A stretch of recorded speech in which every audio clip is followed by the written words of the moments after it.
از افسانه تا واقعیت ترسناکترین مکانهای دنیا و رازهای پنهان.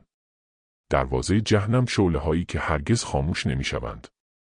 دروازه جهنم که به گودال شلهور نیز معروف است، در صحرای کاراکوم در ترکمنستان قرار دارد. این گودال آتشین پدیده زمینشناسی نادر است که قطر آن نزدیک به 70 متر و عمق آن به 20 متر می‌رسد. شعله‌های آتش در این گودال از دهه 1970 تاکنون بیوقفه در حال سوختن هستند. این گودال وقتی به وجود آمد که زمینشناسان شوروی زمین را به دنبال منابع گاز طبیعی در منطقه حفاری کردند. در حین عملیات، یک میدان بزرگ گاز طبیعی کشف شد که باعث فرو ریختن زمین و شکلگیری این گودال عظیم شد. برای جلوگیری از انتشار گازهای سمی به محیط زیست، زمینشناسان تصمیم گرفتند که گاز را آتش بزنند.